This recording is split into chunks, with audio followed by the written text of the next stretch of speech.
அடுத்த தலைப்பாக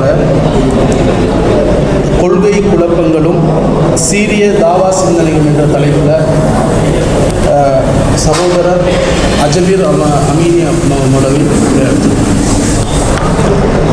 பிஸ்மில்லாஹிர் ரஹ்மானிர் ரஹீம். அஸ்ஸலாமு அலைக்கும் வரஹ்மத்துல்லாஹி வபரகாத்துஹு. அல்ஹம்துலில்லாஹ் நஹ்மதுஹு வ நஸ்தஈனுஹு வ நஸ்தக்ஃபிருஹு வ நுமினு பிஹி வ நதவக்கலு அலைஹி வ நஊது பில்லாஹி மின் ஷுரூரி அன்ஃபுஸினா வ மின் ஸய்யிஆத்தி அமாலினா மை யஹ்திஹில்லாஹு ஃபலா முதில்ல லஹு வ மை யுத்லில் ஃபலா ஹாதிய லஹு வ அஷ்ஹது அன் லா இலாஹ இல்லல்லாஹு வஹ்தஹு லா ஷரீக லஹு வ அஷ்ஹது அன்ன முஹம்மதன் அப்துஹு வ ரசூலுஹு. எல்லா புகழும் புகழ்ச்சியும் அகில உலகங்களையும் படைத்தாளுகிற அல்லாஹ் ஒருவனுக்கே உரித்தாகட்டும். அவனுடைய அன்பும் கருணையும் அகிலத்தின் அருட்கொடை இறுதி தூதர் நபிகளம் பெருமானார் ஸல்லல்லாஹு அலைஹி வஸல்லம் அன்னவர்கள் மீதும் அவருடைய குடும்பத்தார்கள், கிளையார்கள், உற்ற தோழர்கள், கியாம நாள் வரைக்கும் அவர்கள் காட்டிய வழிப்படி வாழ்ந்து மரணிக்கின்ற அனைவர்கள் மீதும் உண்டாகட்டுமாக. சிலோன் தௌஹீத் ஜமாத்துடைய முதுகெலும்புகளாக இருக்கக்கூடிய தாயிக்களாகிய நாம் ஒரு தர்பியா என்ற அடிப்படையில் இந்த ஒன்று கூடலில் கலந்திருக்கிறோம். இந்த ஒன்று கூடலில் எனக்கு தெரியாத எத்தனையோ புதிய புதிய முகங்கள் எல்லாம் நிறைய இருக்குது. உங்களோட எனக்கு அந்த அந்நியோன்யமான பேச்சுவார்த்தைகள் பழக்கங்கள் இல்லாட்டி நாம் எல்லாம் ஒரு உடம்பை போன்றவர்கள். நீங்கள் என்ன இது ஃபஸ்ட் டைம் காண்றதா இருக்கலாம், நான் உங்களை முதலாவது தடவை பார்க்குறதாக இருக்கலாம். அறிமுகம் இல்லாமல் நாம் இருந்தாலும் நாம் ஒரு தாயுடைய பிள்ளைகளைப் போல, ஒரு கருவில் உருவான பிள்ளைகளைப் போல ஒரு கொள்கைக்காக சேர்ந்திருக்கக்கூடிய ஒரு கூட்டம். நம்முடைய முதுகுகளில் அல்லாஹு தஆலா மிகப்பெரிய ஒரு அமானிதத்தை சுமத்தி இருக்கிறான். இந்த ஏகத்துவ பிரச்சாரத்தை மக்கள் மயப்படுத்தக்கூடிய ஒரு மிகப்பெரிய அமானிதம். இந்த சந்தர்ப்பத்தில் வந்திருக்கக்கூடிய உங்கள் அத்தனை பேரையும் நான் ஆழ்மனதில் இருந்து சந்தோஷமாக வரவேற்று கொண்டவனாக, உங்கள் அனைவர் மீதும் அல்லாஹுடைய சாந்தியும் சமாதானமும் என்றென்றும் உண்டாக வேண்டும் என்ற பிரார்த்தனையோடு இந்த உரையை நான் ஆரம்பிக்கிறேன். எனக்கு தரப்பட்டிருக்கிற தலைப்பு கொள்கை குழப்பங்களும் சீரிய தாவா சிந்தனைகளும். இந்த தலைப்பு தந்தவுடனே மூளையில் அந்த தூரியங்காவில் ஒரு கத்தியை குத்தி பிரித்து விட்டு அப்படி 4 பக்கம் பிரிகிற மாதிரி மூளை இப்படி பிரிஞ்சிட்டு கொள்கை குழப்பங்களை பற்றி பேசுகிறேன்டா 1 மணி நேரத்தில் தர்பியா நிகழ்ச்சியில் பேசுகிற விஷயமா இது? கொள்கை குழப்பங்கள்ன்ற உடனே எங்களோட அந்த சிந்தனையில் வந்தது இது அறிஞர் பிஜேக்கு கொடுத்தா கூட 2-3 மாதத்துக்கு பேசுவார். அவ்வளோ பெரிய தலைப்பு கொள்கை குழப்பங்கள் அப்படிங்கிறது. அந்த கொள்கை குழப்பங்களுக்கு மத்தியில் நாங்கள் எங்களோட தௌவாவை எப்படி சீராக அமைச்சு கொள்வது என்ற ஒரு கருப்பொருளை மையப்படுத்தி, நீங்கள் மார்க்கத்தை படித்தவர்கள், என்னை விட பல செய்தி நீங்கள் தெரிந்தவர்கள் என்ற அடிப்படையில் ஒரு சில செய்திகளை மட்டும் உங்களோட தொட்டு காட்டி கொண்டு போகிறேன். டீப்பாக எனக்கு அதுக்குள்ளே இறங்கி பேச போனால் அது மாதிரி நமக்கு இந்த தலைப்பை பேச இயலாது. இது நீங்களும் நானும் மார்க்கத்தை படித்தவங்க என்ற அடிப்படையில் தேடல்கள், கல்வி என்ற அந்த வாசிப்பு, இந்த மார்க்கத்தை பற்றிய ஆய்வுகளோடு தொடர்புள்ள நீங்கள் தகவல்களை தொட்டு காட்டும் போது அதை நீங்கள் கெட்ச் பண்ணி கொள்வீங்க. தொட்டு காட்டி கொண்டு செல்லும் போது அது உங்களோட சிந்தனையிலேயே ஆட்டோமேட்டிக்காக ஆமாம் இதெல்லாம் வரலாற்று ரீதியாக இப்படியான பிரச்சனைகள் எல்லாம் இருந்து தான் இருக்குது என்ற அந்த சிந்தனை உங்களுக்குள்ளேயே என்ன செய்யும், திரும்ப அது ஒரு மீள் பரிசீலனையாக நிற்கும். இந்த தலைப்பை பொறுத்த வரைக்கும் கொள்கை குழப்பங்கள் அப்படிங்கிறது நபிகள் நாயகம் ஸல்லல்லாஹு அலைஹி வஸல்லம் அவர்களுடைய மரணத்தோட ஆரம்பித்த கொள்கை குழப்பங்கள். கொள்கை குழப்பங்களாக ரசூல் ஸல்லல்லாஹு அலைஹி வஸல்லம் அவர்களுடைய மரணத்துக்கு பிறகு பலவிதமான கருத்து வேறுபாடுகள் உருவாகிச்சுது, பலவிதமான கொள்கைகள் உருவாகிச்சுது. அந்த கொள்கைகளை பிரச்சாரம் செய்வதற்காக என்று தனித்தனியான இயக்கங்கள் உருவாகிச்சுது. இது வரலாற்று ரீதியாக நீங்க நபிகள் நாயகத்துடைய மௌத்துக்கு பிறகு வரலாறை தேடி பார்த்தால் ஏராளமான கருத்து முரண்பாடுகளும் கொள்கைகளும் அந்த கொள்கைகளை பிரச்சாரம் செய்வதற்கான இயக்கங்களும் இஸ்லாம் என்ற ஒரு சாயத்தை பூசி சமுதாயத்தில் உருவாகி இருக்குது என்றதை நீங்க பார்க்கலாம். ரசூல் ஸல்லல்லாஹு அலைஹி வஸல்லம் மௌத்தோட உருவான பல பிரச்சனைகள்ல முதலாவது முஸ்லீம் உம்மத்தில் உருவான பிரச்சனை என்ன? ரசூலுல்லாஹ்வுடைய மரணத்துக்கு பிறகு இந்த முஸ்லீம் உம்மத்தில் முதலாக உருவான பிரச்சனை என்ன? என்ன பிரச்சனை? ரசூலுல்லாஹ் மௌத்தா இல்லையா என்ற பிரச்சனை. அது யாருக்கு மத்தியில் வந்துச்சு? சஹாபாக்கள் மத்தியில் வந்துச்சு. அந்த கருத்து வேறுபாடால சஹாபாக்கள் எத்தனை பிளவா போனாங்க? 3 பிளவாக போனாங்க. ஒரு சாரார் அல்லாஹ்வுடைய ரசூல் மௌத்தாகல உறங்கிக் கொண்டிருக்கிறார் என்றாங்க. இன்னும் கொஞ்சம் பேர் ரசூலுல்லாஹ் மௌத்தாக இல்லை, அவருக்கு மரணமே இல்லை என்ற கருத்துல தான் அந்த சாரார் இருந்தாங்க. அதுல இன்னொரு சாரார் சொன்னாங்க அல்லாஹ்வுடைய ரசூலுக்கு 2 மரணம், இப்ப மௌத்தாயிட்டாரு ஆனா எழும்பிடுவாருண்டாங்க. அல்லாஹ்வுடைய தூதர் மௌத்துண்டு யாராச்சும் சொன்னீங்கன்னா அவனோட தலையை வெட்டி வீசிடுவேன்ட்டு உமர் ரலியல்லாஹு அன்ஹு அவங்க வாளை தூக்கிட்டு நின்றாங்க. யாருடைய கருத்தை ஏற்கிறதுன்றதுலேயே அங்கேயே பிரச்சனை உருவாயிடுச்சு. ஆனா தீர்வு சொல்லக்கூடிய இடத்துல எந்த ஒரு சஹாபாக்களும் முன்வந்து தீர்வு சொல்ற இடத்துல இருக்கல அன்னைக்கு. ஏன்னா அவர்களுடைய அறிவு, அவர்களுடைய சிந்தனை நம்மள மாதிரியா குர்ஆனோடு நெருக்கத்தோடு அல்லாஹ்வுடைய ரசூல் காலத்தில் அவரை பார்த்து வாழ்ந்த ஒரு சமுதாயம் இல்லையா அவங்க? அந்த சமுதாயத்துக்குள்ள இந்த கருத்து பிளவுகள் உண்டான உடனே அதுக்கு தீர்வு யார் மூலமா எப்படி வந்துச்சு? தீர்வு என்பது வஹீயின் அடிப்படையில் தான் வரும். அந்த வஹீயின் அடிப்படையில் வருகிற தீர்வு தான் சரியான கொள்கையாகவும் இருக்கும். அப்ப சிந்தனை ரீதியாக எமோஷனலாக ஒரு சமுதாயம் பிரிந்து நிற்கும் பொழுது அந்த சிந்தனை குழப்பங்களுக்கு தீர்வு சொல்லுகிற எமோஷனலாக ஒரு கொள்கை ரீதியாக தடம்புரண்டு இருக்கிற ஒரு சமுதாயத்துக்கு வழிகாட்டுறதுன்றது வஹி என்ற ஒரு செய்தி மட்டும்தான். வஹியில எந்த குழப்பமும் இருக்காது. குழப்பம் யாருக்கு மத்தியில் இருக்கும்?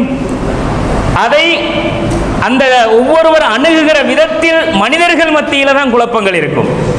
அப்ப ரசூல் ஸல்லல்லாஹு அலைஹி வஸல்லம் அவர்களுடைய மரணம் அது நிகழ்ந்ததா இல்லையா, மரணித்தவர்கள் எழும்புவாரா, திரும்ப உயிர் கொடுத்து எழும்புவாரா, 2 மரணமா, இப்ப உறங்குகிறாரா அல்லது நிச்சயமாக அவருக்கு மரணம் ஏற்பட்டு விட்டதா என்ற இந்த குழப்பங்கள் எல்லாம் அபூபக்கர் ரலியல்லாஹு அன்ஹு அவங்களால தான் தீர்த்து வைக்கப்பட்டுச்சு. அபூபக்கர் சித்திக் ரலியல்லாஹு அன்ஹு அவங்க வந்த உடனே கொடுத்த மெசேஜும் அதுதானே, திபுத்த ஹய்யன் வ மையித்தன் யா ரசூலல்லாஹ்ன்றாங்களே. உமர் அவங்களோட பேசி இருந்தா பிரச்சனையா இருக்கும். அவர் தான் ஆல்ரெடி வாளை எடுத்துட்டு நிற்கிறார், வெட்டுவேன் என்று எவனாச்சும் சொல்லு வெட்டிடுவேன் என்றாரு. அப்ப அவர்கிட்ட போய் பேசி என்ன லாபம்?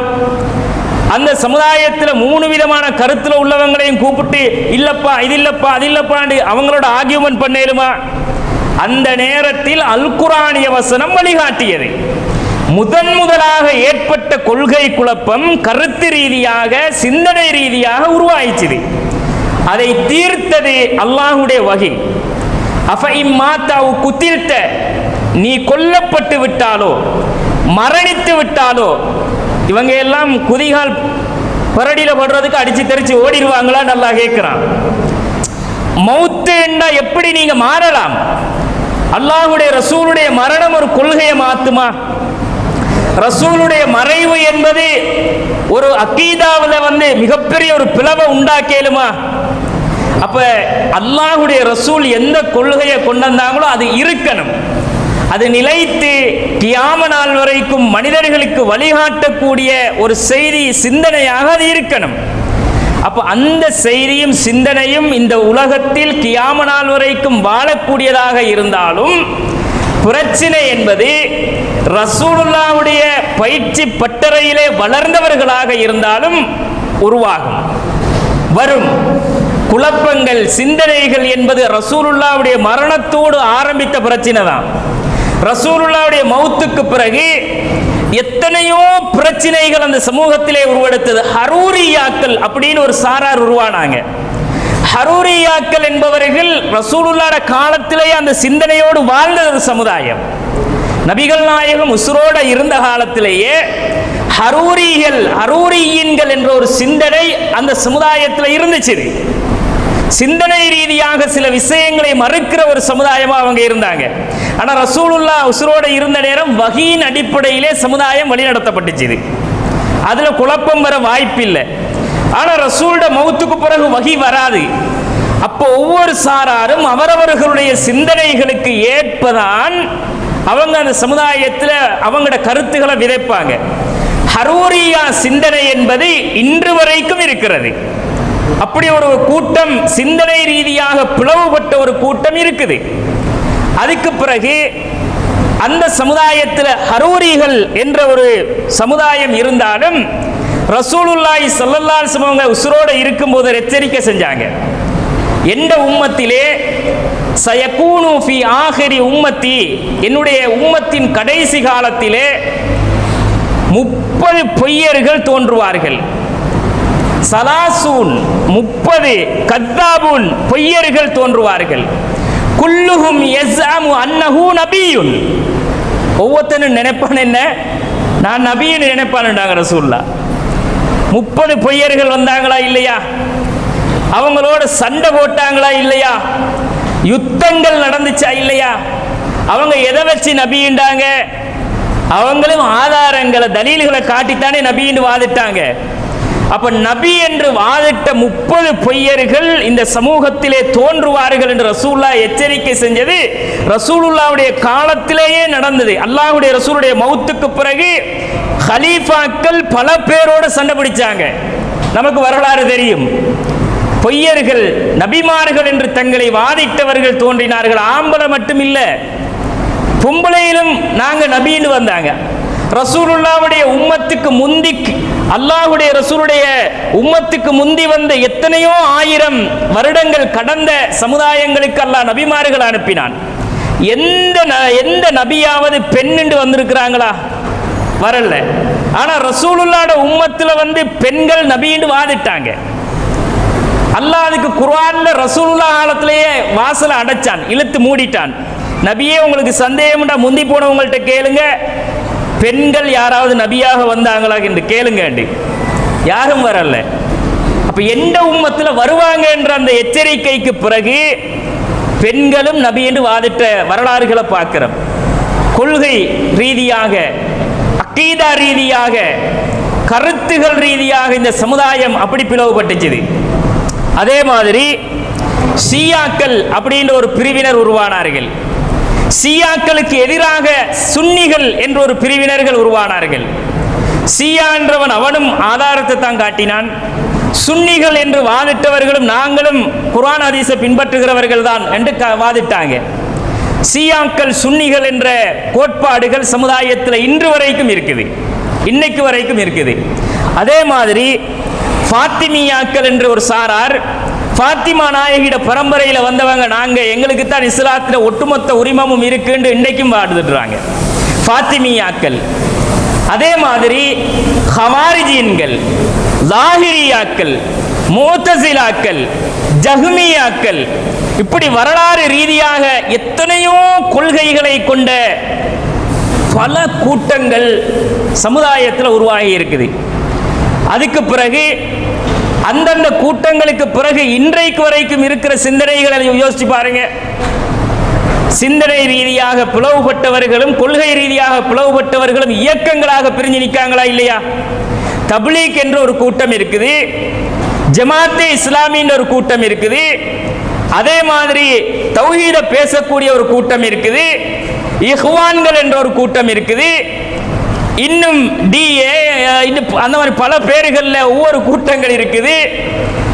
இப்ப புதுசா வந்து சூப்பர் முஸ்லீம் எல்லாரையும் அடிச்சு தள்ளிட்டு நான் தான் உண்மையான சரியான முஸ்லீம் ஒரு கூட்டம் வந்திருக்கிறான்.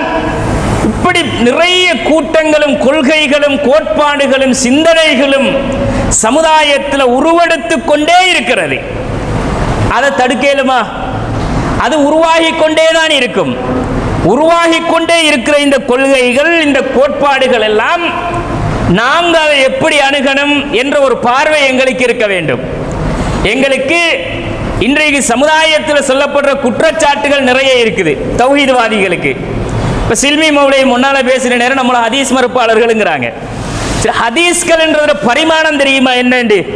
நமக்கு தெரியாது, நம்ம படிச்ச தெரியா, நமக்கு அரபு தெரியா, ஆய்வுகள் இல்லை. சரிப்பா, நீ PhD முடிச்சால், மதீனா பல்கலைக்கழகத்தில் அரபை கரைச்சி குடிச்சால், அப்படி படிச்சு ரியாதிகள் மதனிகள் என்று பட்டம் பெற்று சமுதாயத்தில் உலாவரக்கூடியவர்கள் இந்த உசூல்கள் என்ற ஒன்று இமாம்கள் எழுதி தந்தாங்களே, அந்த உசூல்கள் இது இல்லையா? உசூல்கள் என்று யார் எழுதிட்டு போனாங்க?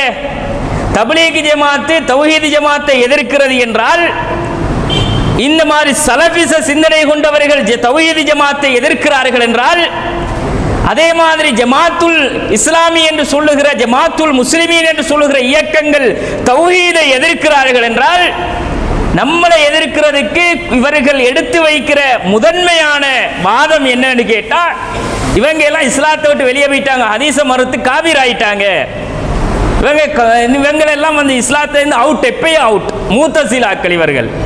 மூத்தசிலா சிந்தனை கொண்டவர்கள். நாம மூத்தசிலா சிந்தனை என்பது வரலாற்றில் எப்படி உருவானது, அவர்களுடைய கொள்கை என்ன, அவர்கள் நம்பிக்கை என்ன என்பது அவங்களுக்கு தெரியாதா?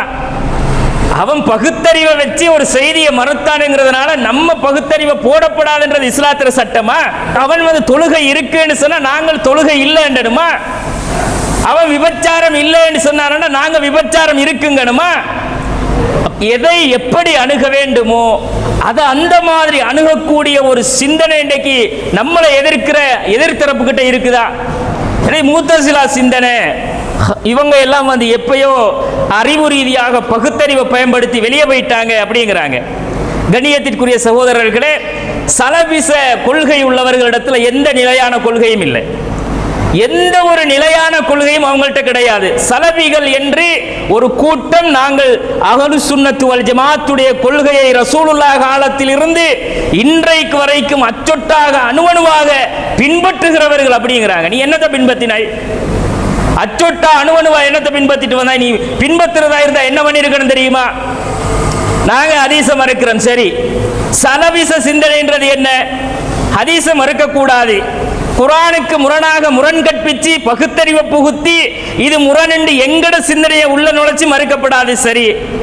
நாங்க ஹதீஸ் மறுப்பாளர்கள் என்றால், இப்ப இந்த பெரிய ஒரு கொள்கை சிந்தனை ரீதியான பிரச்சினை குழப்பம் இந்த சமுதாயத்தில் இருக்குன்னா அதுக்கு தீர்வு சொல்லுகிற நீ என்ன பண்ணிருக்கணும்? சரியா சஹாபாக்கள் சொன்ன அத்தனையும் சரிதான் என்று சொல்லி எந்த ஒன்றையும் பிரிச்சு பார்க்காம ஏத்துட்டு போயிருக்கணும். சஹாபாக்கள் மத்தியில என்னென்ன கருத்து வேறுபாடுகள் இருந்ததோ அத்தனையும் வகையின் அடிப்படையில் புரியப்பட்டதுன்னு நீ ஏத்துக்கிட்டு போயிருக்கணும். நீ ஏன் சாது முத்தவாத்திர் பிரிச்சாய்? சாது முத்தவாத்திர பிரிச்சிருக்கிறானா இல்லையா? சாது முத்தவாத்திர ஹதீஸுக்குள்ள ரெண்ட பிரிச்சு வச்சு அது முத்தவாத்திர பல பேர் அறிவிச்சிருக்கிறாங்க, அவர் ஒருத்தர் அறிவிச்சிருக்கிறாரு, 2 பேர் அறிவிச்சிருக்கிறாங்க, முரணாயிட்டு, அதனால ஏத்துக்க மாட்டேன். நீ புகாரி ஹதீஸை அப்படித்தானே மறுத்திருக்கிறாய். சாது முத்தவாத்திர வச்சு நீ மறுத்தா என்னப்பா? குர்ஆனோருக்கு அது முரண் என்று அதனுடைய மத்தனை வச்சு மறுத்தா என்ன? மறுப்பு என்பது எந்த வகையில் வந்தாலும் ஒரு ஹதீஸை மறுப்பதாக இருந்தால் மறுப்பு தானே. மறுத்தல் என்பது எந்த வகையில் வரட்டும், அதல்ல சாப்டர். நீ மறுக்கிறது உண்மையா பொய்யா? நீ நாங்க ஹதீஸை மறுக்க மாட்டோம், அப்ப நீ என்ன மறுத்த? வெங்காயத்தையா? எதை மறுத்து இருக்கிறாய்? மைமூனா அவர்களுக்கு திருமணம் நடந்தது எப்படின்றதுல 2 கருத்து புகாரியில. சரி, 2 கருத்துல எந்த கருத்தை நீங்க ஏத்துக்கிட்டீங்க? மைமூனா அவங்க அறிவிக்கிற கருத்தை ஏத்துக்கிட்டு இப்னு அப்பாஸ் அறிவிச்ச கருத்தை விட்டீங்க. அப்ப இப்னு அப்பாஸ் அறிவிச்சது எங்க வந்துச்சு? பைபிள்லையா வந்துச்சு? பகவத்கீதையிலையா வந்துச்சு? அதை மறுப்பீங்க. அப்ப அது ஹதீஸ் மறுப்பு இல்லை, அது ஷாது. நீ ஷாதன்னாலும் ஹதீஸ் தான் பாது, சஹாபி அறிவிச்சது. ஷாத் என்ற காரணத்தை வைத்து நீங்கள் மறுக்கிறீர்கள். அதைவிட பெரிய காரணத்தை குர்ஆனுடைய வசனத்திற்கு எதிரானது என்ற ஆதாரத்தை காட்டி நாங்க மறுத்தா ஹதீஸ் மறுப்பாளர்களா? அது ஹதீஸ் கலைய வச்சு மறுப்பாங்க. குரங்கு விபச்சாரம் பண்ணிச்சு அப்படின்னு அம்ரு பின் மைமூன் அறிவிக்கிறாராம். அம்ரு பின் மைமூன் அறிவிச்சது புகாரியில தானே வந்திருக்குது, முஸ்லீம்ல தானே வந்திருக்குது. அப்ப முஸ்லீம்ல இதுல வந்ததை நீங்க உங்களோட நிபந்தனைப்படி சஹீஹ்னு தானே சொல்லணும். அப்ப குரங்கு விபச்சாரம் செஞ்சது பலவீனம் அப்படிங்கிறாங்க. பலவீனம் என்று சொன்னது நீ எதை வச்சு சொன்னாய்? 5 நிபந்தனையை இப்ப சில்மி மௌலை சொன்னாரா இல்லையா? இந்த 5க்குள்ள வந்தா சஹீஹ் அப்படி என்றால் நீங்க மறுத்தது எந்த உசூலை வச்சுக்கிட்டு மறுத்தீங்க? அதை புகாரி எப்படிப்பட்டவர்? அவர் கடவுளா? அவர் மனிதர் இல்லையா? அவர் சொன்ன அத்தனை 100% சுவரா அப்படியே இருக்கும் என்று அர்த்தமா? இமாம்களிடத்திலேயே இல்லாத நம்பிக்கைகளையும் கொள்கைகளையும் கோட்பாடுகளையும் அவர்கள் பேர்ல திணிச்சு அவங்க பேராலேயே வழிகேடுகளை நியாயப்படுத்துவதற்கு வைத்துக் கொண்ட பேர் சலபிசமா? அப்ப இப்படி ஒரு பேரை வச்சுக்கொண்டு இன்றைக்கு சமுதாயத்தை ஏமாத்துறாங்க. சஹாபாக்களை பின்பற்றணும்னா அங்க சஹாபாக்கள் மத்தியில் எத்தனை கருத்து வேறுபாடு இருந்துச்சு? தொடக்க கைய வைக்கிறதா, முட்டங்கால கைய வைக்கிறதா, லுஹா தொழுகை இருக்கா இல்லையா, தமத்து முறையில் ஹஜ்ஜி செய்யணுமா கூடாதா, அவங்க காலத்தில் தானே உருவாச்சு கருத்து வேறுபாடு. அப்ப சொன்னதும் அவர்கள் தான், மறுத்ததும் அவர்கள் தான். சொல்லப்பட்ட ரீசன் என்ன? மறுப்பதற்கு வைக்கப்பட்ட ரீசன் என்ன? புத்தி உள்ளவன் எப்படி யோசிக்கணும்? ஆதாரத்தை பார்க்கணும். சரியா பிழையான்றத வகையை வச்சு ஆமா கரெக்டா தான் இருக்குதுன்னு முடிவெடுக்கணும். அது சலஃபு மன்ஹஜ் எங்கட முன்னோர்கள் மறுக்கல்ல. 10 நூற்றாண்டு 12 நூற்றாண்டுகளாக எந்த அறிஞரும் சொல்லல அப்படிங்கிறான். எந்த அறிஞருமே சொல்லாததை 800வது நூற்றாண்டுல இஸ்மாயிலி சொன்னாரேப்பா. இமாம் இஸ்மாயிலி ரஹிமஹுல்லாஹ் அவங்க புகாரிக்கு தஹ்ரீஜ் எழுதினாரு. தஹ்ரீஜ் எழுதும் போது என்ன நடந்துச்சு? அவர் புகாரியுடைய எல்லா ஹதீஸ்களையும் தொகுத்து எங்கெங்க எது எதுல வருதுன்றதெல்லாம் தொகுத்து ஒரு கிதாப் எழுதிட்டு அந்தந்த கிதாபு அவர் எழுதின அந்தந்த ஹதீஸ்களுக்கு கீழே அடிக்குறிப்பு எழுதுவார். எழுதும் போது இமாம் அந்த இஸ்மாயிலி ரஹிமஹுல்லாஹ் அவங்க என்ன செஞ்சாங்க? புகாரி பதிவு செஞ்ச ஹதீஸ்ல இது சரிப்பட்டு வராது, வதான ஃபி சிஹத்திஹி, இது கரெக்டான செய்தியா எனக்கு படலன்றாரு. அதை யாரு சொன்னாரு? யாரு சொன்னாரு? புகாரிக்கு இன்னொரு விரிவுரை எது? ஃபத்ஹுல் பாரி. இப்னு ஹஜர் அல் அஸ்கலானி ரஹ்மத்துல்லாஹ் அந்த கருத்தை எடுத்து காட்டினாரா இல்லையா? இந்த கருத்து இஸ்மாயில் சொல்லி இருக்கிறாரு, ஆமா அது கரெக்டா தான் இருக்குதுன்னு அவர் கோடிட்டு காட்டிட்டு போனாரா இல்லையா? 800வது நூற்றாண்டுல இமாம் இஸ்மாயிலி அவங்க மறுத்தது ஹதீஸ் மறுப்பு என்று நீ சொல்லுவியா? அவர் மறுத்ததை சரி இமாம் புகாரிக்கு விரிவுரை எழுதின இப்னு ஹஜர் அவங்களாவது இல்ல இவர் இஸ்மாயிலி தப்பா விளங்கி இருக்கிறாரு, அந்த விளக்கம் இல்லப்பா, கரெக்டா விளக்கம் நம்ம அறிஞர்கள் எல்லாம் சொல்லி இருக்கிறாங்க அப்படின்னு சரியான விளக்கத்தை எழுதிட்டு போயிருக்கணுமா இல்லையா? எழுதினாங்களா? இன்றைக்கு வரைக்கும் அதுக்கு யாராவது பதில் கொடுத்தாங்களா? எந்த ஹதீஸுக்கு விமர்சனம் பண்ணினார் இஸ்மாயிலி? ஆசர் மறுமையில தனக்கு இழிவேண்டு இப்ராஹிம் நபி அல்லாஹ் கிட்ட வாதாடுவாராம். யா அல்லாஹ், நீ எனக்கு உலகத்தில் வாக்களித்தாய், என்னை மறுமையில் நீ கேவலப்படுத்த மாட்டேன் என்று சொன்னாய், என் வாப்பாவோட கேவலம் எனக்கு என்ன இருக்குன்னு கேட்பாராம். உலகத்திலேயே அவர் அவருக்கு தெளிவான பிறகு ஃபலம்மா தபய்யன அன்னஹு அதுவன் லில்லாஹி தபர்ரா மின்ஹு, அதுல இருந்து விலகிட்டார் என்றான் அல்லாஹ். நான் துஆ கேட்பேன், அல்லாஹ் கிட்ட மன்னிப்பு கேட்பேன்ன்றது எதுக்கு? வாக்கொண்டு கொடுத்தாரா இல்லையா? உனக்காக அல்லாஹ்ட்ட மன்னிப்பு கேட்பேன், அதுக்கு தான். அப்ப இஸ்மாயிலி யாரப்பா? இஸ்மாயிலி மறுத்ததற்கு பிறகு, இஸ்மாயிலி அவர்களுக்கு பிறகு இன்றைக்கு 1450 வருடம் கடந்திருக்குது என்றால், ஹிஜ்ரி வருடங்கள் கடந்திருக்குன்னா இன்றைக்கு வரைக்கும் அதுக்கு பதில் கொடுத்த அறிஞர் யார்? யாராவது கொடுத்தாங்களா? அப்ப அவர் யாரு? ஹதீஸ் மறுப்பாளர் இல்லையா? நீ ஒண்ட மாதிரி பிரச்சனை இல்லை, நாங்க 100 மறுத்துட்டு போறோம். ஒண்டா 100 அல்ல, ஒன்று மறுத்தாலும் அது மறுப்பு தானே. அப்ப மறுக்கப்பட்ட செய்திகள் உசூல்களில் கிதாபுகளில் சரி. சாபி இமாம் இஹ்திலாஃபுல் ஹதீஸ் எழுதினாரா இல்லையா? இஹ்திலாஃபுல் ஹதீஸ் எழுதினது இந்த மதனிகளுக்கு தெரியாதா? தெரியும் தானே. ரியாதிகளுக்கு தெரியாதா? சலபிகளுக்கு தெரியாதா? சலபிகளுக்கு பின்னால் குடைபிடித்து திரிகிறவர்களுக்கு தெரியாதா? தெரிந்து கொண்டே ஏன் மறைக்கிறான்? அப்ப தெரிந்து கொண்டே சத்தியத்தை மறைப்பது என்பது எவ்வளவு பெரிய ஒரு அமானித மோசடி சகோதரர்களே. அல்லாஹ் குர்ஆன்ல அதைத்தான் எச்சரிக்கை பண்றான்.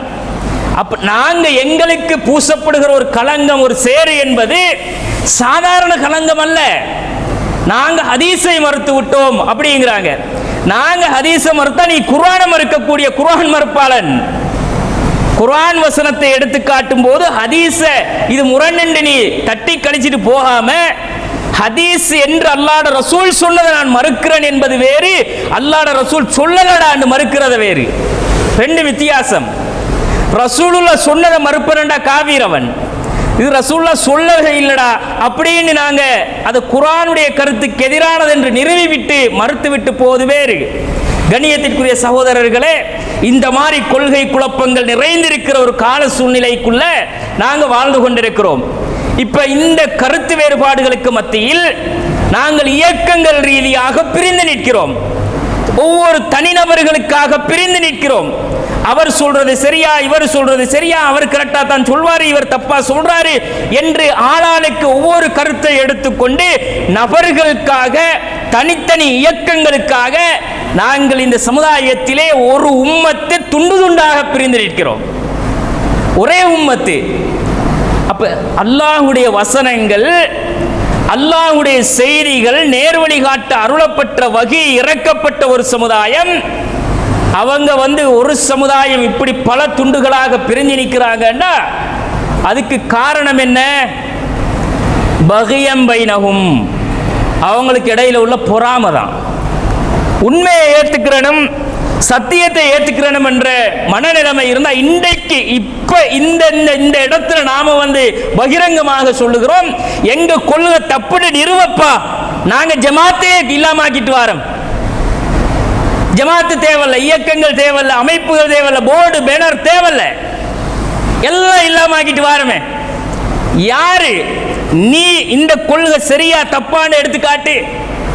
புகாரியில தப்பான ஹதீஸே இல்ல, முஸ்லிம்ல தப்பா இல்லை என்றால் அறிவிப்பாளர் வரிசையாக வந்த அத்தனையும் சரிதான், இவர்கள் ஹதீஸ் மறுப்பாளர்கள் என்பது உண்மையாக இருந்தால் நாசிருத்தீன் அல்பானி ரஹிமஹுல்லாஹ் அவர்கள் புகாரிக்கு பல ஹதீஸ்களுக்கு விளக்கம் எழுதி கொண்டு வரும் பொழுது அபூ ஹுரைரா ரலியல்லாஹு அவர்கள் ஒரு ஹதீஸை பதிவு செய்கிறார்கள், அறிவிக்கிறார்கள் என்று உது சம்பந்தப்பட்ட ஹதீஸை எடுத்துட்டு சொன்னாரு.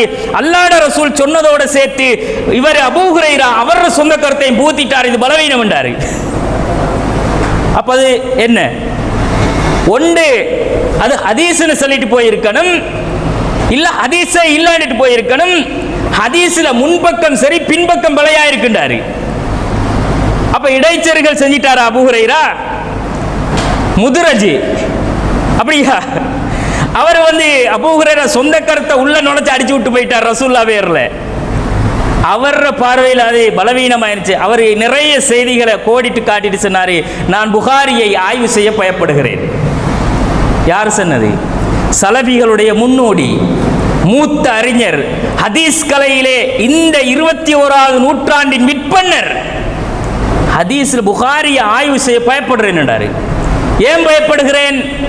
இது ஆய்வு செஞ்சுட்டு போகும்போது எனக்கு எத்தனையோ செய்திகள் பலவீனமாக தோன்றுகிறது. குர்ஆனுடைய செய்திக்கு அந்தந்த மத்தன்களை ஆய்வு செய்யும் போது முரணாக தெரிகிறது. இந்த ஆய்வை இத்தோடு நிறுத்துகிறேன் என்றாரு. அப்ப அவர் ஷேக் அல்பானி, நாசிருத்தீன் அல்பானி ஹதீஸ் மறுப்பாளரா? அபூ லஹபுக்கு அல்லாஹு தாலா மறுமையில் கொடுக்குற தண்டனையை குறைப்பானாம். எப்படி?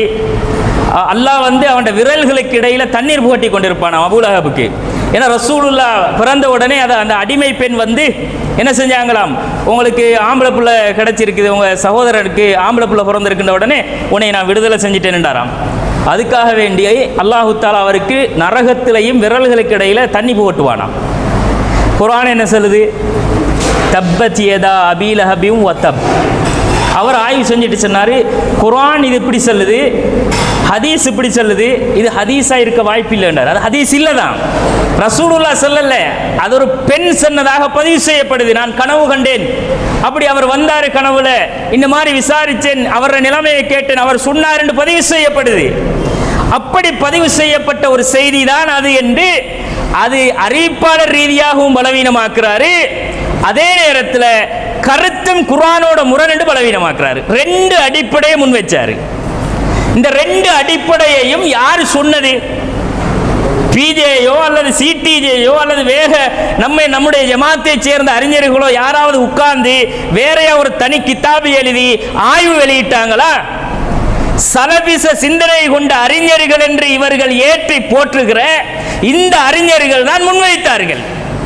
ஷாஃபி இமாம் அவங்களிடத்துல இப்படி சொல்லும் பொழுது இமாம் ஷாஃபி ரஹிமஹுல்லாஹ் அவங்க கூட அதற்குரிய அடிப்படையை விளக்கப்படுத்தினார்கள்.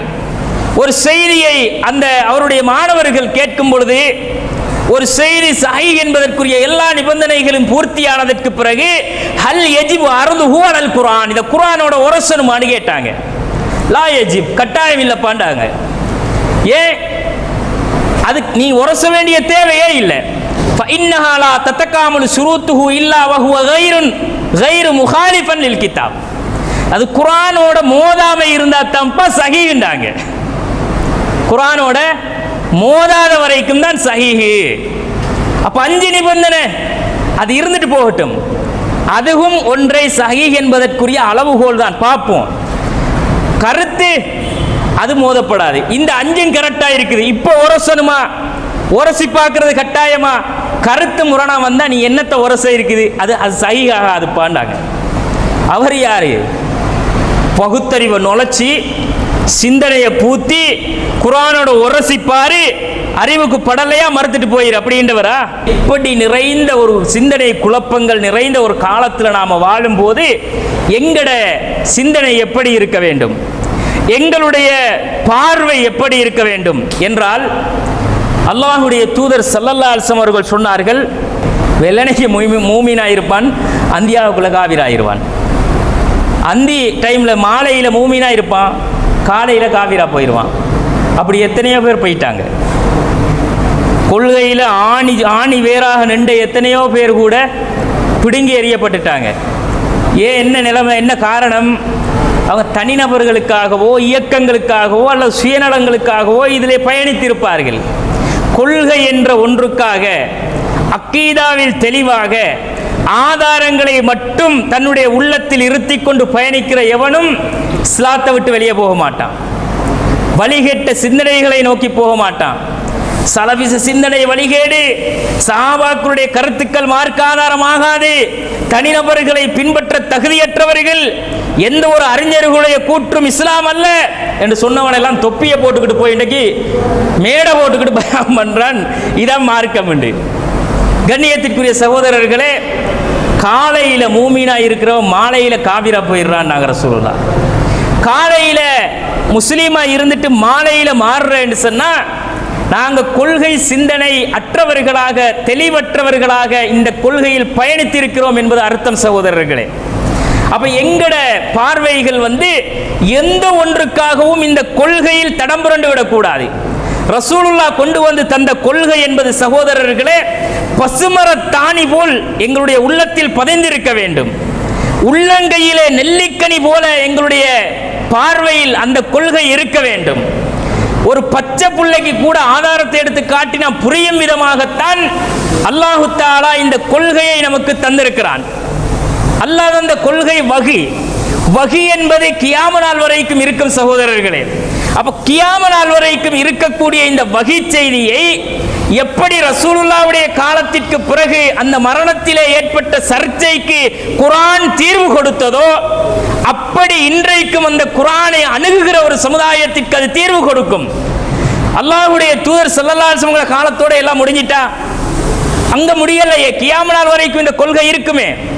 அப்ப குர்ஆனை நாங்கள் முறையாக அணுகக்கூடியவர்களாக இருந்தால் மட்டும்தான் எங்களுக்கு இந்த மார்க்கம் சரியான நேரான நேர்த்தியான பாதையை காட்டும் என்பதை நாங்கள் கவனத்திலே பதிக்க வேண்டும். குர்ஆனுக்கு கட்டுப்பட மாட்டோம் என்றவன் ஒரு நாளும் அவன் ஒரு சரியான கொள்கையில பயணிக்க மாட்டான். குர்ஆனுக்கு கட்டுப்பட சொன்ன நாங்கள் இப்ப குர்ஆனை எடுத்து காட்டி குர்ஆனோட முரண் கற்பிங்கன்னு யாரும் சொல்லல. குர்ஆனுக்கு முரண் கற்பிச்சு கொண்டு வழிகட்டு போங்கன்னு சொல்லல.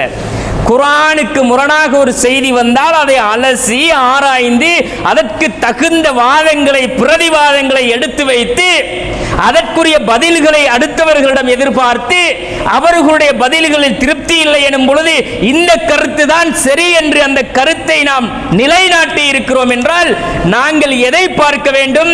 நபர்களையோ இயக்கங்களையோ அறிஞர்களையோ அல்ல. நாங்க பார்க்க வேண்டியது தலீல. தலீல பார்க்காதவன் வழிகட்டு நாசமா போவான். ரசூலுல்லாஹ் கொண்டு தந்த கொள்கை குழப்பமானதோ முரண்பாடானதோ பிரச்சனையானதோ இல்லை. ரசூலுல்லாஹ் கொண்டு சாதாரணமா பார்த்தா கூட எல்லாருக்கும் விளங்குற மாதிரி தான் இருக்கும். நான் உங்களை தரத்துக்கும் அலல் மஹஜ்ஜத்தில் பைதா, நான் உங்களை வெள்ளை வெளையல் என்ற பளிச்சென்ற ஒரு பாதையில் விட்டு செல்கிறேன், பிரகாசமான பாதையில் விட்டு செல்கிறேன். லைலுஹா கனஹாரிஹா, அதன் இருளும் பகலாக இருக்கும். லா யஸீஉ அன்ஹா இல்லா ஹாலிகுன், அதை விட்டு விலகி போனவன் அழிஞ்சு போயிட்டான். நாங்கள் ரசூலுல்லாஹ் அழிஞ்சு போனவனை தவிர வேற யாரும் இந்த பாதையிலிருந்து விலக மாட்டாங்க. அப்ப கண்ணியத்திற்குரியவர்களை, அவர்கள் தந்து சென்ற கொள்கை உரைகள் இருக்குதப்பா, அந்த உரைகளில் உரசு. பிரச்சனை வந்தால் அது ஹதீஸா இல்லையா, ரசூலுல்லாஹ்வோட சம்பந்தமானதா இல்லையா, அந்நிய பெண்ணிடம் பால் குடிச்சாங்களா, ரசூலுல்லாஹ்வுக்கு சூனியம் செய்யப்பட்டுச்சா, சகுனம் இருக்கா இல்லையா, மலக்குல் மௌத்துக்கு மூசா நபி அரைஞ்சாங்களா இல்லையா, பள்ளி இப்ராஹிம் நபிக்கு எதிராக ஊதியதா இல்லையா, பிரச்சனையா?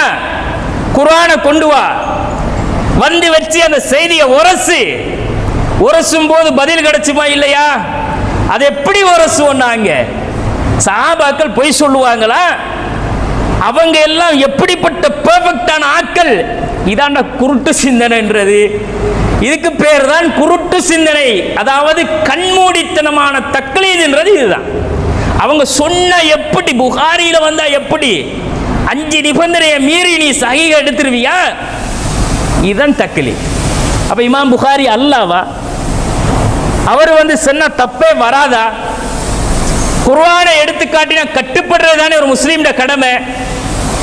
அப்போ உமர் ரலியல்லாஹு அவங்க ஒரு சபையில இருக்காங்க. உமர் ரலியல்லாஹு அவர்கள் அந்த சபையில இருந்துகிட்டு இருக்கும்போது வெளியில இருந்து ஒரு ஆள் வாராரு. அவர் அவரை சாச்சா மகனை கூப்பிட்டு சொல்றாரு, உமரோட நான் பேசணும், நீங்க தான் உமரோட நெருக்கம், எனக்கு ஒரு சந்தர்ப்பம் வாங்கித்தாங்கன்றாரு. அவரும் பார்த்தாரு, ஏதோ ஒரு நல்ல விஷயத்தை தான் பேச போறாருன்னு ஒரு சான்ஸ் எடுத்து கொடுத்தாரு, பேசுங்க. அங்கே ஃபுகஹாக்கள், ஹஃபால்கள், ஹாஃபில்கள், அதே மாதிரி மார்க்கத்தை படித்த பெரும் தலை சிறந்த மார்க்க அறிஞர்கள் என்று பெரும் ஒரு சபையே இருக்குது பள்ளிக்குள்ள. அதுக்குள்ள இவர் வந்த உடனே சொன்னாரு, யாஹு யபனல் ஹத்தாப், ஹத்தாபுடைய மகனே உமரே, நீ எங்களுக்கு மத்தியில் நியாயம் செலுத்தவில்லை என்றாரு. நீதியாக நடக்கல, நீ உனக்கு தேவையான ஆட்களுக்கெல்லாம் பிரிச்சு கொடுத்துட்டு எங்களை எல்லாம் தெருவில் விட்ட மாதிரி விட்டுட்டாய் என்றாரு. எப்படி இருக்கும் அந்த சபையில உமர் ரலியல்லாஹு அவங்களுக்கு? நான் நீதி செலுத்தாட்டி யாரா நீதி செலுத்துவாங்க அப்படின்னு இவர் கடுமையா கோபப்பட்டு உமர் ரலியல்லாஹு அவர்கள் ஒரு கைத்தடி, ஒரு கம்பை எடுத்துக்கிட்டு எழும்புறாரு அவர் அடிக்கிறதுக்கு. அந்த நேரத்தில் அவர் பக்கத்தில் இருந்தவர் சொல்றாரு, யா அமீரல் முஃமினீன், அமீருல் மோமினீனே, உங்களுக்கு தெரியாத அல்லாஹ் குர்ஆன்ல சொல்றான், நீங்க வஅமுர் பில் உருஃபி வாரில் அனில் ஜாஹிலீன், நல்லதை ஏவுங்க, கட்டளை இடுங்க, இந்த மாதிரி ஜாஹில்களை புறக்கணிச்சிருங்கன்னு அல்லாஹ் நபிக்கு சொன்னானே, அது உங்களுக்கு தெரியாதா? இவன் ஜாஹில், உங்களை பற்றி தெரியாமல் பேசுகிறான், அவன் சொன்னதுக்காக நீங்கள் அவன் அடிக்க போக வேணாம் அப்படின்றாங்க.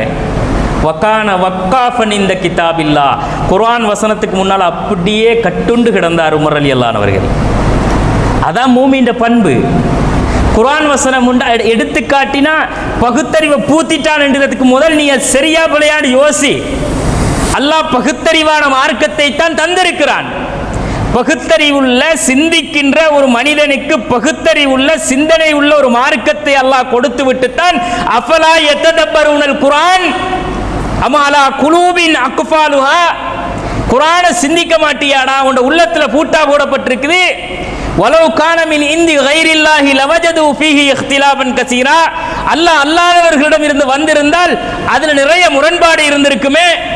இப்படி எல்லாம் அல்லாஹ் ஏன் பாடம் நடத்துறான்? யோசிக்காத, யோசிக்கிறதுக்கு எட்டமே இல்லை. இங்க கண்ணை மூடிட்டு போயிரு. வல்லதீன இதா துக்கிரு பி ஆயாத்தி ரப்பிஹிம் லம் யகிரு அலைஹா சும்ம வ உமியானா, கண்ணை மூடிட்டு உளமாட்டான்றான் அல்லாஹ். அது மூமின்ற பண்பு இல்லை. நாங்க மூடி குப்புற விழுவோம், அப்படியே உழுது கிடப்போம். எவனும் கேள்வி கேட்கப்படாது. நீ வழிகேடன், அப்படின்றாங்கன்னா நீ என்ன சிந்தனையில் பயணிக்கக்கூடியவன் யோசிச்சு பாருங்க.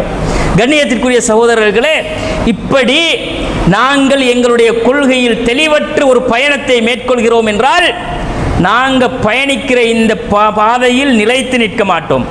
நாங்கள் எங்களோட முதுகுல சுமந்திருக்கிற இந்த தாவா என்பது சகோதரர்களே, எங்களுடைய நாடி நாளம் இரத்தம் சதை சிந்தனை அத்தனையிலும் இந்த தாவாவை மக்கள் மத்தியில் கொண்டு போய் சேர்க்க வேண்டும் என்ற உணர்வு இருக்க வேண்டும்.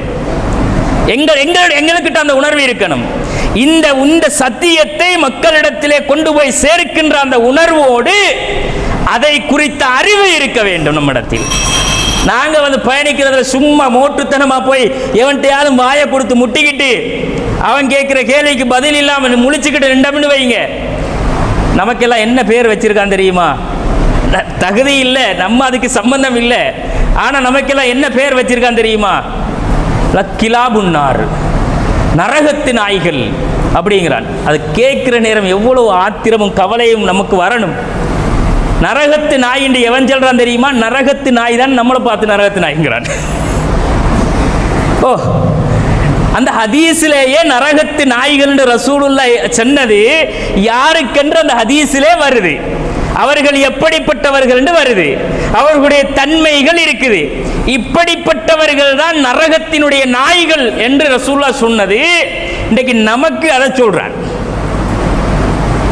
அதுக்கு எதிரான கருத்துக்களை, அதற்கு எதிரான வாதங்களை, அதற்குரிய பதில்களை நாங்கள் சமுதாயத்தில் சொல்லணுமாக இருந்தால் கண்ணியத்திற்குரியவர்களே, நாங்கள் பயணிக்கிற பாதையில் தெளிவாக இருக்க வேண்டும்.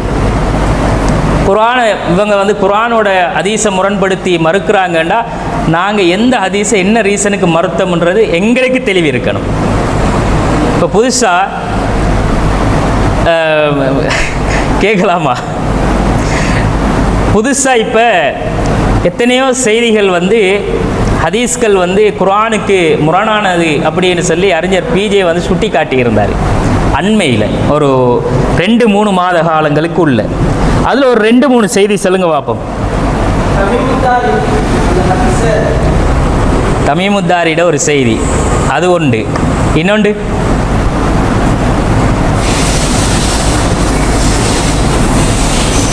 No chance, no more question, please speech and get out. என்ன நாங்கள் பார்க்குறதில்ல, நாங்கள் நாங்களாக தேடி படிக்கிறதும் இல்லை, நாங்கள் படிச்சுத்தார மனுஷன் சொல்கிற கருத்தை பார்க்குறதும் இல்லை. அல்லாஹ் தண்ட சாயலில் தண்ட உருவத்தில் ஆதம் நபியை படைச்சார்ன்ற ஒரு செய்தி, அதுக்கு எடுத்து வைக்கப்பட்ட ஆதாரங்களும் ரீசனும் என்னன்னு நமக்கு தெரியுமா? கடைசியாக ஒரு விஷயத்தை ஆய்வை வெளியிடுவேன்டார். ஒரு முக்கியமான ஒரு சட்டத்தில், ஷரியத்துடைய ஒரு சட்டத்தில் என்ன ஆயத்துர் ரஜிம் சம்பந்தமாக கடைசியாக ஒரு 4 நிமிஷம் கிளிப் போட்டு பேசிட்டு நிப்பாட்டிட்டார். அதில் பெரிய ஒரு ஆய்வு இருக்குது, நான் அதை சொல்லுவேன்டார். அதுக்கு பிறகு நாங்கள் அந்த செய்தியை தேடி பார்த்தோமா, அவர் என்னத்துக்கு அதை என்ன ரீசனை வச்சு இவர் மறுக்க போகிறாரு? அது ரீசன் சரியாக இருந்தால் ஏற்றுட்டு போகணும், பிழையாக இருந்தால் அறிஞராக இருந்தாலும் சரி யாராக இருந்தாலும் சரி சுட்டி காட்டணும். அவர் அதை மறுக்கிறதுக்குள்ள ரீசன் எப்படி தேடினார்ன்ற அந்த ஹதீஸ்கள் என்னன்னு தேடினோமா? தெரிஞ்சாத்தானே தேடுறது. சரி, வேறு செய்தி என்ன சொன்னார்? குழந்தை பிறக்கும் போதே சைத்தான் தீண்டுவதனால தான் அந்த குழந்தை அழுகுது அப்படின்ற ஒரு செய்தி சம்பந்தமாக ஒரு விளக்கம் கொடுத்தார் தெரியுமா? என்ன நவாஸ் மௌலி, இங்கே வாங்க, ஒரு விளக்கம் சொல்லுங்க. இப்படி ஏன் இதை கேட்க தெரியுமா? ஒரு ராசிக்கோ அல்லது இங்கே இருக்கிற மற்றவங்களில் 1-2 பேரோ அதை ஒருத்தர் 2 பேர் பார்த்தாங்க, அவங்களுக்கு தெளிவு இருக்கும். ஆனால் இங்கே நாங்கள் எத்தனை தாயிகள் இருக்கிறோம்? அப்போ நாங்கள் ஒரு கொள்கையை எங்களுடைய தோள்களில் சுமந்து பயணிக்கிறோம். இது ஹதீஸ் மறுப்பல்ல. ஹதீஸை மறுத்தா காஃபிர், நோமினு பிபாலின் வனக்ஃபுரு பிபால்னு சொன்னால் உலாய்க ஹுமுல் காஃபிரூன ஹக்கா, அவன்தான் உண்மையான காஃபிர். ஹதீஸை மறுக்கிறல்ல, ஹதீஸை மறுத்தா அவன் இஸ்லாத்தை விட்டே வெளியே போயிடுவான். ஹதீஸே இல்லை. ஹதீஸ் இல்லைன்னா என்ன ரீசனுக்கு ஹதீஸ் இல்லை? எப்படி அது ஹதீஸ் இல்லை? அதுக்கு நீ வைக்கிற வாதம் என்ன? இது தெரிஞ்சிருக்கணுமா இல்லையா? அப்போ எங்கட தேடல்கள் என்பது, எங்கட அவர் வச்ச அந்த கருத்துக்கள் என்பது, ஆய்வுகள் என்பது எங்கட ஒவ்வொரு தாயிக்களிடத்திலையும் அது பொக்கிஷமாக இருக்கணும், பொக்கிஷமாக அது பாதுகாக்கப்படணும். அந்த அவர் வச்ச கருத்துக்களில் பிழை என்று நம்ம உணர்ந்தா அது எங்களுக்கு இது பிழை, எங்களுக்கு முரணுண்டா அறிஞர் சொன்னா கண்ணை மூடிட்டு போகணும் எங்கேயும் இல்லை. அல்லாஹ்வுடைய ரசூல் வந்து இந்த உலகத்தில் சொன்ன அந்த அறிவுரை என்பது அதுதான் கண்ணை மூடி பின்பற்றி போக தகுதியானதே தவிர வேற எந்த மனிதன் இந்த உலகத்தில் ஒரு கருத்து சொன்னாலும் சரியும் தவறும் இருக்கும் என்பதுதான் நிலைப்பாடு. ஷாஃபி இமாம் அவங்க சொன்னாங்க, நான் ஒரு கித்தாபை தொகுத்திருக்கிறேன், அந்த கித்தாபில் என்னால் முடியுமான வரைக்கும் முயற்சி செய்து எழுதியிருக்கிறேன். நான் மனிதன், அசீபு வாஹ்தியு, சரியாகவும் சொல்வேன் தவறாகவும் சொல்லுவேன். ஒரே ஒரு புத்தகத்தில் தான் தவறுகள் இல்லை. ஏனென்றால் அல்லாஹ் குர்ஆனில் சொல்லுகிறான், இந்த வேதத்தை நீங்கள் முன்னும் பின்னும் நீங்கள் ஆய்வு செய்தாலும் லா யஅதீஹில் பாத்திலு மின் பைனி யதைஹி வலா மின் ஹல்ஃபிஹி தன்ஸீலும் மின் ஹக்கீமின் ஹமீத் என்று சொல்லிட்டு சொன்னாரு. என்ற புத்தகத்திலேயும் தவறுகள் இருக்கும். அறிஞர் பிஜேட்டையும் தவறு வரும், அதற்கு முந்தைய அறிஞர்களிடத்திலும் தவறு வரும், அதற்கு முந்தி போன எத்தனையோ அறிஞர்களிடத்தில் தவறு நிகழ்ந்திருக்கும், அதற்கு முந்தி வாழ்ந்த சஹாபாக்கள் மத்தியிலேயும் கருத்து வேறுபாடுகளும் தவறுகளும் இருந்திருக்கும். காரணம் அவர்கள் மனிதர்கள், அவங்க இறை தூதர்கள் இல்லை. அப்ப எங்களுக்கு நாங்க இப்ப ஒரு கருத்தை பிரச்சாரம் பண்றோம்டா அந்த கருத்துக்குரிய அடிப்படை அறிவு இல்லாமல் நாங்க சமுதாயத்தில் பயணிக்க முடியாது என்பதை கவனத்திலே கொண்டு பயணிக்க வேண்டும். நான் போன ஒரு மீட்டிங்லையும் கேட்டேன் இல்லையா ராசிக் பிரதர், இந்த இல்லா பீதி இல்லா இன்றைக்கு வரைக்கும் பிரச்சனைடாப்பா. இல்லா பீதி இல்லான்றதை வச்சுக்கொண்டு இவங்க இந்த குர்ஆன்ல அல்லாஹ் சொன்னதுக்கு 2 கருத்து எடுத்துக்கொள்ளலாம் என்று சொல்லி இல்லா பீதி இல்லா வச்சுக்கொண்டு சூனியத்தை நியாயப்படுத்துறாங்க. மற்ற காரணம் எல்லாம் விடுங்கட்டு இல்லா பீதி இல்லாவுக்கு அவங்க ஒரு வழக்கம் சொல்றாங்க பாத்தீங்களா? அந்த வழக்கத்துக்கு இவர் கொடுத்தார் ஒரு பதில், ஜமாத் ரீதியாக அந்த பதிலை கொடுத்து இன்னைக்கு எத்தனை மாசம் ஆயிட்டுது? ஒரு 6-7 மாசம் இருக்குமா? 5 மாசம். 5 மாசத்துக்கு பிறகும் பார்க்காத எத்தனையோ தாயிக்கள் நாம் இருப்போம். இல்லா பீதினிலா வச்சுக்கொண்டு தான் சூனியத்தை நியாயப்படுத்துகிற ஒரு கூட்டம். அவங்க அல்லாஹ் நாடினா என்னடா நடக்காது, அல்லாஹ் நாடுவேன்னு சொல்லிட்டானா அல்லாஹ் அது நபீதிபின் ஆசமா இருந்தா என்ன, எவனா இருந்தா என்ன, அல்லாஹ்ட நாட்டத்தில் நோ மோர் கொஸ்டின், எங்களுக்கு எந்த கேள்வியும் கேட்கல, அதை நம்பிட்டு போ.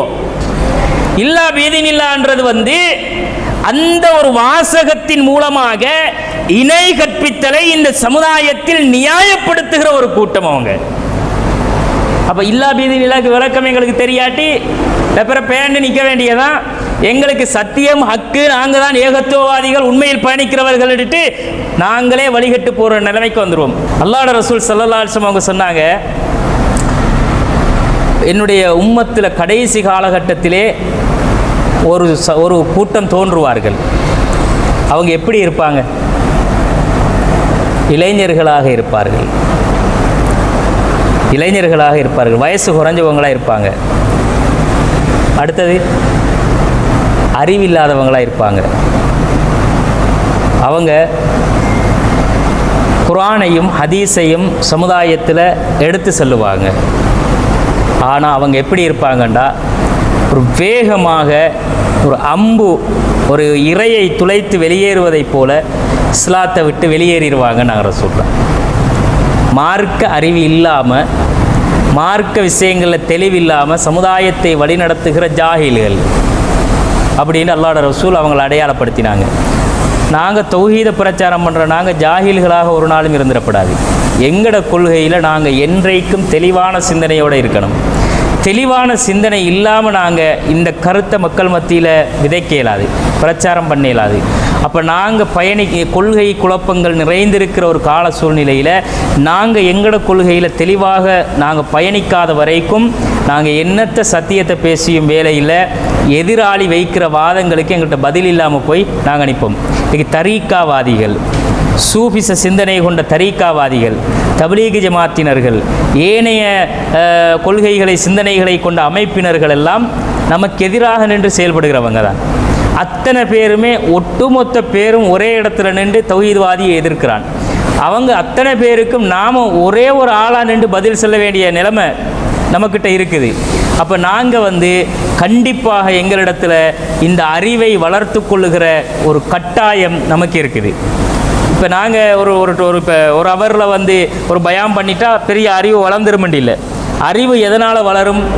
ஒன்று நாங்களாக தேடி படிக்கிறதுனால அறிவு வளரும். ரெண்டாவது யாராவது படித்து தாரதை கேட்டால் அறிவு வளரும். அல்லது எங்களுக்கு வாசிப்பு திறமை இருந்தால் அந்த வாசிப்பு திறமையை வைத்து நாங்கள் வாசிக்கிறதனூடாக அறிவை வளர்த்து கொள்ளும்.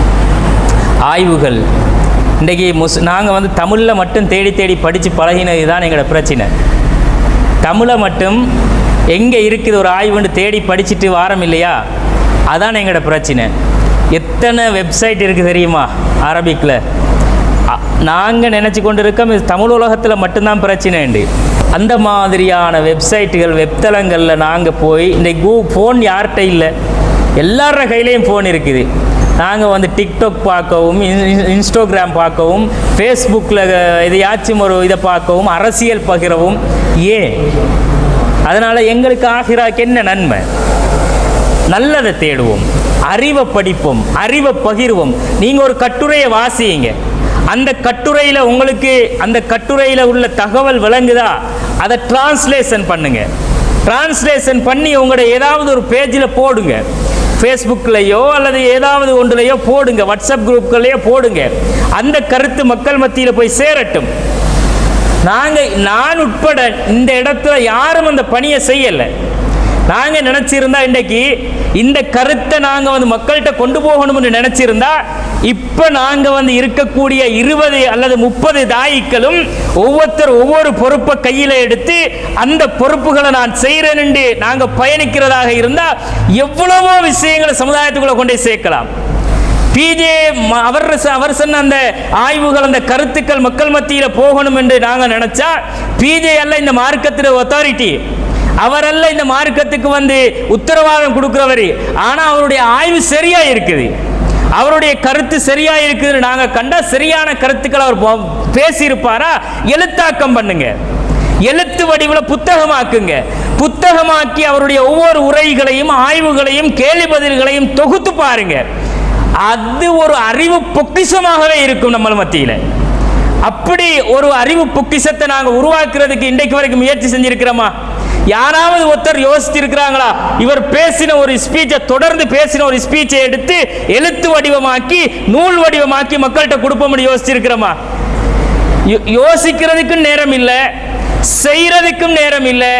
எங்க மௌலவி சும்மா வாயால பேசிட்டு போகலாம், நமக்கு தொழிலை பார்க்கிறதா, புலகுட்டியை பார்க்கிறதா, எத்தனை வேலை சொல்லியை பார்க்கணும். ஜும்மாவுக்கு போட்டா கூட நோட்ஸ் எடுக்க டைம் இல்லை நமக்கு. நீங்க வேற அவர் பேசின மணித்தியால கணக்கு உட்கார்ந்துக்கிட்டு புத்தகம் எழுத அப்படின்ற அந்த இடத்துல தான் நாங்கள் இருக்கிறோம் என்றால் நாங்கள் ஒரு நாளும் இந்த அறிவை சுமந்து பயணிக்கிறவங்களாக மாற மாட்டோம். சகோதரர்களே, ஒன்றை மட்டும் தெளிவாக பதிவு செய்து கொள்ளுங்கள். மசலுல்லதீன உம்மிலு தௌராத் சும்மலம் யஹ்மிலுஹா கமசலில் ஹிமாரி யஹ்மிலு அஸ்ஃபாரா பிஸ மசலுல் கௌமில்லதீன கத்தபு பி ஆயாத்தில்லாஹ் வல்லாஹு லா யஹ்தில் கௌமல் ஸாலிமீன்.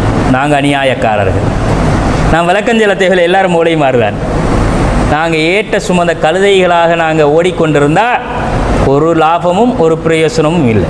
எனவே கண்ணியத்திற்குரிய சகோதரர்களே, எந்த ஒரு ரீசன் இருந்தாலும், எந்த காரணம் இருந்தாலும் அந்த காரணங்களுக்காக கொள்கையை இழந்துடக்கூடாது. திருமண விஷயங்களாக இருந்தாலும் சரி, குடும்ப விவகாரங்களாக இருந்தாலும் சரி, குடும்பத்தால் ஏற்படுகிற பிரச்சனைகளாக இருந்தாலும் சரி, சமுதாயத்தால் வர பிரச்சனைகளாக இருந்தாலும் சரி, அந்த எந்த ஒன்றுக்காகவும் நாங்கள் எங்களோட கொள்கையை அட்ஜஸ்ட் பண்ணிடக்கூடாது. பிரச்சனைகள் என்பது, குழப்பங்கள் என்பது, சோதனைகள் என்பது எல்லா காலத்திலையும் வரும். ஆனால் நாங்கள் பயணிக்கிற எங்களுடைய பாதையில் நாங்கள் எப்போதும் தெளிவாக இருக்க வேண்டும். எங்களோட கொள்கையில் தெளிவற்றவர்களாக நாங்கள் பயணிக்கிறோம்டா நாங்கள் இந்த மாதிரி ஒரு கொள்கையில் பயணிக்க தேவையே இல்லை. அப்படி பயணித்தவங்க நிறைய பேர் தான் இன்றைக்கி போய் எத்தனையோ பள்ளிவாசல்களில் யார் யாருக்கோ பின்னால் கைகட்டி நிற்கிறாங்க, எங்கெங்கேயோ போய் நிற்கிறாங்க. ஜமாத் எல்லாம் தேவையில்லை எங்களுக்கு, நாங்கள் ஜமாத்துக்கெல்லாம் கீழே வர மாட்டோம், நாங்கள் வேணுமாட்ட தாய்க்களை எடுத்து பயம் பண்ணிக்கிறோம்ன்றாங்க. இந்த மாதிரியான ஆட்கள் இருக்கிற இடங்கள் இருக்குது நிறைய. ஆனால் இவங்க கொள்கையில் பயணித்தவங்களா, கொள்கையில் தெளிவுள்ளவங்களான்னு தேடி பார்த்தீங்கன்னா இல்லை, பூச்சியம். அந்த மாதிரியான நிறைய மக்கள் நம்மக்கிட்ட இருக்கிறாங்க, நம்மளோட சமுதாயத்தில் இருக்கிறாங்க. நம்ம தாயிக்கள், நாங்கள் தான் இந்த ஜமாத்துடைய ஆணிவேர். பக்கவேர்கள் அப்படி இருக்கணும். இந்த ஜமாத்தை நம்மட தோளில் தான் நாம் தூக்கி நிலைநிறுத்த வேண்டும். இந்த ஜமாத்தைன்னு சொன்னால் இந்த ஜமாத்தை இல்லை, இந்த பில்டிங்கை இல்லை, சிடிஜேன்ற பேரை இல்லை, கொள்கையை. இந்த பேர் இன்றைக்கு இருக்குது, நாளைக்கு இல்லாமல் போயிடும். இன்றைக்கு நான் இருக்கிற இந்த இடத்துல நான் இருந்து நானும் இல்லாமல் போயிடுவேன். இங்கே வந்திருக்கிற எத்தனையோ பேர் வந்திருக்கிறீங்க, நீங்கள் நாளைக்கு இல்லாமல் போயிடலாம். இருக்கிற நாம் இந்த கொள்கையில் என்றைக்குமே அதிலே நிலைத்திருக்க வேண்டும் என்றால் அந்த கொள்கையில் தெளிவானவர்களாகவும் அதை நாங்கள் சுமந்து செல்லும் பொழுது அதில் வருகிற பிரச்சனைகளையும் குழப்பங்களையும் அந்த சிக்கல்களையும் எதிர்கொள்ளக்கூடிய திராணி உள்ளவர்களாகவும் நாங்கள் இருக்கணும். அப்படி நாங்கள் இந்த கொள்கையில் பயணிப்போம். நாங்கள் அல்லாஹ் தந்த இந்த அமானிதத்துக்கு மறுமையில் கண்டிப்பாக பொறுப்பு சொல்லி ஆக வேண்டும். அல்லாஹ் எங்களுக்கு அமானிதமாக தந்திருக்கிறான் என்றால் லத்துஸ் அலுன்ன யௌமஇதின் அனின் நஈம். அல்லாஹ் தந்த இந்த அருளுக்கு கண்டிப்பாக மறுமையில் நாம் பதில் சொல்லியே ஆக வேண்டும். அப்படி நாங்கள் அல்லாஹ்விடத்தில் இந்த கொள்கையை சுமந்து நாங்கள் இந்த உலகத்தில் வாழும்போது இதுக்கு நான் உரிய ஹக்கை, என்னாலான பணியை, என்னாலான முயற்சியை செஞ்சிருக்கிறேன் யா அல்லாஹ்னு சொல்லக்கூடியவங்களாக அல்லாஹ்வை சந்திக்கிற மக்களாக நாம் மாற வேண்டும். கண்ணியத்திற்குரிய சகோதரர்களே, நிறைய செய்திகள் பேசுகிறதுக்கு ஆசை இருந்தாலும் இந்த குறிப்பிட்ட நேரத்தில் உங்களை பேசி நான் மௌலைமாருக்கே மௌலவி பயாம் பண்ணி அந்த அலுப்பூட்டுறதுக்கு விரும்பலை. நாங்கள் ஒரே ஒரு விஷயத்தை தான் ஆழமாக அழுத்தமாக சொல்லுகிறோம். எத்தனை கொள்கைகள், குழப்பங்கள், சிந்தனைகள், கருத்து வேறுபாடுகள் தோன்றினாலும் தௌஹீதில் பயணிக்கிறவனுக்கு அந்த கருத்து வேறுபாடுகளுக்குரிய தீர்வு குர்ஆன் சுன்னாவில் இருக்கிறது என்ற தெளிவு இருக்க வேண்டும். யா அய்யுஹல்லதீன ஆமனு, ஈமான் கொண்டவர்களே, அத்தியுல்லாஹ வ அத்தியுர் ரசூல், நீங்கள் அல்லாஹ் ரசூலுக்கு கட்டுப்படுங்கள். வ உலில் அம்ரி மிங்கும், அதிகாரம் உள்ளவர்களுக்கும் கட்டுப்படுங்கள். ஃப இன் தனாஸஅத்தும் ஃபீ ஷைஇன் ஃபருத்தூஹு இலல்லாஹி வ ரசூல். அல்லாஹ் ரசூல்கிட்ட வாங்க. அதுதான் நீங்கள் அல்லாஹ்வை மறுமையை நம்பியவர்களாக இருந்தால் தாலிக்க ஹைருன் வ அஹ்ஸனு தாவீலா, சிறந்த அழகான விளக்கம் என்று அல்லாஹ் சொல்கிறான். எனவே நாங்கள் தீர்வு குர்ஆன் சுன்னாவில் இருக்குன்னு நம்புகிறோம். அந்த குர்ஆன் சுன்னா என்பதில் தெளிவாக பயணிக்கிறவர்களாக இருந்தால் மட்டும்தான் அந்த தீர்வு கிடைச்சும் என்றதை நான் பதிவு செய்து கொண்டு, தேடுங்க, படியுங்க. நிறைய விஷயங்கள் நாங்கள் தேடாமல் படிக்காமல் பின்தங்கி விட்டோம். இப்போ நாம் பல விஷயங்களில் கேள்வி கேட்டால் பதில் சொல்ல தெரியாமல் நமக்குள்ளேயே இருக்கிறோம் என்றால் நாங்கள் மற்றவங்களுக்கு ஒரு நாளும் பதில் சொல்லிக்கொள்ள மாட்டோம். நான் கேட்குற கேள்விக்கு நீங்கள் பதில் சொல்லிக்கொள்ள இல்லாட்டி, நீங்கள் கேட்குற கேள்விக்கு எனக்கு பதில் சொல்லிக்கொள்ள இல்லாட்டி, வெளியில் உள்ளவன் கேட்குற கேள்விக்கு ஒரு நாளும் நம்மளால் பதில் சொல்ல இயலாது. எனவே நாம் வெளியிடக்கூடிய ஆய்வுகளாக இருந்தாலும், ஆய்வு கட்டுரைகளாக இருந்தாலும், கேள்வி பதில்களாக இருந்தாலும், எதுவாக இருந்தாலும் பாருங்க, படியுங்க.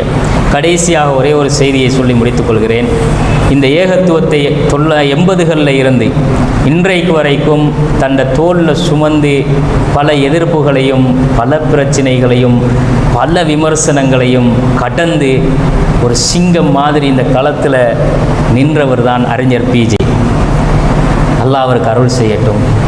அவருடைய இம்மை மறுமை வாழ்க்கையை அல்லாஹ் சிறப்பாக்கி வைக்கட்டும். இன்றைக்கு அவரோட நுரையீரலில் உள்ள பிரச்சனை காரணமாக பேச முடியாத ஒரு சூழ்நிலைக்கு தள்ளப்பட்டிருக்கார். எல்லாரும் பார்த்துருப்பீங்க. பேசினா கண்ட்ரோல் இல்லாமல் ரத்தம் வெளியேறக்கூடிய ஒரு சிச்சுவேஷனில் இருக்கார். அவருடைய ஆரோக்கியத்துக்கு மனுஷன்தான், அவருக்கும் ஒரு மரணம் இருக்கிறது. ரசூலுல்லாவே மரணிச்சிட்டாங்க. அப்படி அந்த வரிசையில் பார்த்தா எத்தனையோ நல்லடியார்கள், நன்மக்கள், அறிஞர்கள் எல்லாம் மரணிச்சிட்டாங்க. ஆனால் இப்படியான ஒருவருடைய இழப்பு என்பது சமுதாயத்திற்கு பேரிழப்பாக இருக்கும். அவருக்கும் நிச்சயமாக ஒரு நாள் மரணம் இருக்கும். அதை நாங்கள் நம்புகிறோம். எல்லாருக்கும் மரணம் இருக்குது. அவர் ஆரோக்கியத்துக்கும் அவருடைய பணிகளுக்கும் நாங்கள் கண்டிப்பாக துவா செஞ்சு கொள்ளணும். ஏன் தெரியுமா? அல்லாஹ் அவர் மூலமாக, அவருடைய அந்த சிந்தனைகள் மூலமாக, பேச்சுக்கள் மூலமாக, எழுத்துக்கள் மூலமாகத்தான் வல்லாஹி பில்லாஹி தல்லாஹி எனக்கு சத்தியத்தை விளங்கப்படுத்தினார். இந்த சத்தியத்தில் இன்றைக்கு வரைக்கும் நான் பயணிக்கிறேன் என்றால் அந்த அறிஞருடைய சிந்தனைகளால் தான். நீங்களும் அப்படித்தான் வந்திருப்பீங்க. ஏதாவது ஒரு காரணத்தால், ஏதோ ஒன்றின் மூலமாக நீங்கள் ஈர்க்கப்பட்டிருப்பீங்க, வந்திருப்பீங்க. அவருக்கு அல்லாஹ் இந்த உலகத்தில் நீண்ட ஆயுளையும் ஆரோக்கியத்தையும் கொடுக்கட்டும், மறுமை வாழ்க்கையை சிறப்பாக்கி வைக்கட்டும் என்று கூறிக்கொண்டு, மறக்காமல் உங்களுடைய ஒவ்வொரு பிரார்த்தனைகளையும் அவருக்காக துவா செஞ்சு கொள்ளுங்கள். வாஹிர் தவானா அல்ஹம்துலில்லாஹி ரப்பில் ஆலமீன்.